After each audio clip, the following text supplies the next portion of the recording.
Hello बालो, कैसे हो आप? जानता हूँ एकदम फिट हो। हम और आप शायद पहली बार मिल रहे हैं। अब मैं अपनी क्या तारीफ करूँ? एक सेंटेंस में बोलूँ तो आई एम एन इंडियन। मैं एक भारतीय हूँ और भारत का रहने वाला हूँ। और जब भी भारत के ध्वज तिरंगा को हवा में लहराता हुआ देखता हूँ तो प्राउड फील होता है। मैंने अपने बारे में बता दिया, अब ये बताओ आप कौन हो? अगर आप भी एक इंडियन हो तो इस तिरंगे के बारे में काफी कुछ मालूम होगा। तो चलो आपका टेस्ट लेते हैं। टेस्ट से याद आया, पेट में चूहे नहीं हाथी दौड़ रहे हैं। अरे ओ रामलाल काका, टिंकू जी के यहाँ से 10-12 गर्मा गर्म समोसे और लाल चटनी ले आना। हमारे जो ये सामने वाले मित्र बंधु है उनका टेस्ट लेने के बाद हम लोग समोसे को टेस्ट करेंगे। और हाँ, थोड़ी हरी चटनी भी ले लेना, मजा आएगा। सबसे पहले ये बताओ, रिपब्लिक डे और इंडिपेंडेंस डे में झंडा फहराने में क्या डिफरेंट है? अगर पता है तो ये आपके लिए, और अगर नहीं पता तो ये नाचीज किस दिन काम आएगा? देखो भाई लोग, 26 जनवरी को रिपब्लिक डे होता है। इस दिन राष्ट्रपति को या कर्तव्य पद को, यहाँ पे राष्ट्रपति ही झंडा फहराते हैं। यहाँ झंडा ऊपर बना रहता है, उन्हें खोलकर फहरा देते हैं। परंतु मेरे मित्र बंधु, इंडिपेंडेंस डे में कुछ खास होता है। इस दिन लाल किले पे प्रधानमंत्री ही झंडा फहराते हैं। यहाँ इस दिन क्या होता है कि झंडा को पहले नीचे से ऊपर की ओर खींचा जाता है, फिर उन्हें खोला जाता है, जिसे ध्वजारोहण कहा जाता है, ना कि झंडा फहराया जाता है। अब पहले ये बताओ, ये छटकूस का डिफरेंट आपको पता था? सच सच कमेंट में बताना, आपको अपने ऐसे पड़ोसी की कसम, वरना आपका पड़ोसी इस दुनिया से टाइम भूल जाएगा। फिर मुझे मत कहना, मुझे तो इसके इरादे ठीक नहीं लग रहे हैं। चाहता है कि पड़ोसी टपक जाए। देखो कैसे उछल रहा है। हम और आप अच्छी तरह से जानते हैं तिरंगा में 3 रंग होते हैं, चौथा रंग चक्र में होता है। तो अपने होशियार, इंटेलिजेंट, अक्लमंद दिमाग पे जोर डाल के ये बताओ, इन रंगों का मतलब क्या होता है? नो, नहीं पता? तो चलो बताते हैं। तिरंगा में सबसे ऊपर केसरिया होता है, जो जागृति, शौर्य, त्याग और बलिदान को दर्शाता है। बीच में सफेद रंग शांति, सत्य और पवित्रता को दर्शाता है। और सबसे नीचे हरा रंग जीवन, समृद्धि, हरियाली को दर्शाता है। और ये जो बीच में चक्र है, ये नीला नहीं बल्कि गहरा नीला होता है।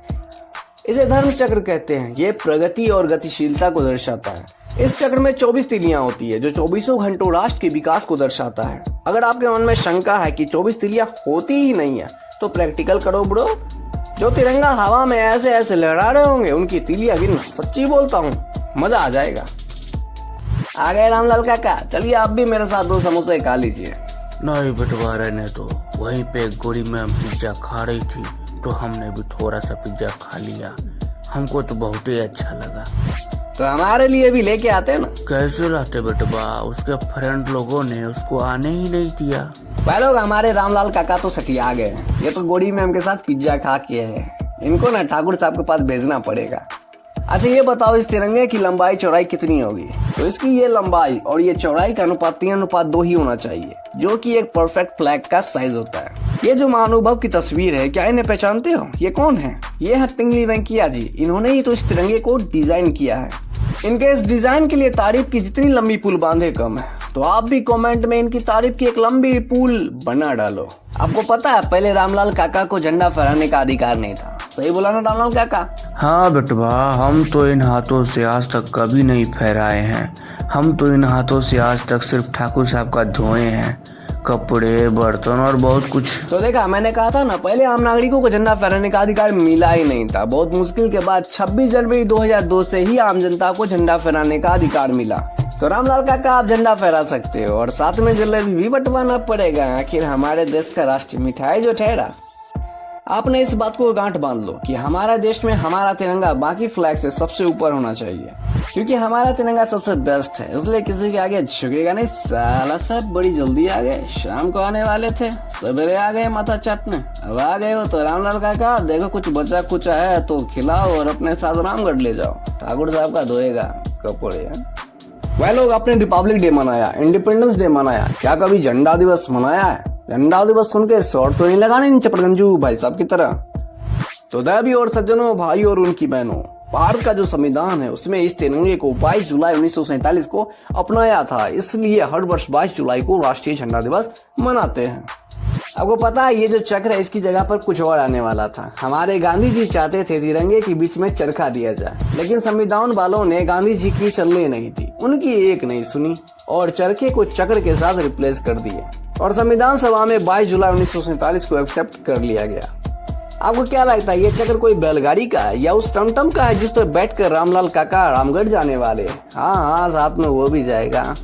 तो भाई लोग, ऐसा नहीं है। ये जो चक्र का डिजाइन है, ये सारनाथ में बने अशोक के सिंह स्तंभ से लिया गया है। आपको पता है देश में राष्ट्रीय शोक का एक ऐसा वक्त भी आता है जिसमें तिरंगे को आधा झुकाया जाता है। आपके मन में ख्याल जरूर फुदक रहे होंगे कि ये राष्ट्रीय शोक क्या होता है। तो भाई लोग, देश में जब राष्ट्रपति, प्रधानमंत्री, पूर्व राष्ट्रपति या पूर्व प्रधानमंत्री यानी किसी बड़े हस्ती या राजनेता की मृत्यु हो जाती है जिसने देश के हित में कार्य किया हो, तो पूरे देश को दुख होता है, जिसे व्यक्त करने के लिए तिरंगे को आधा झुकाया जाता है।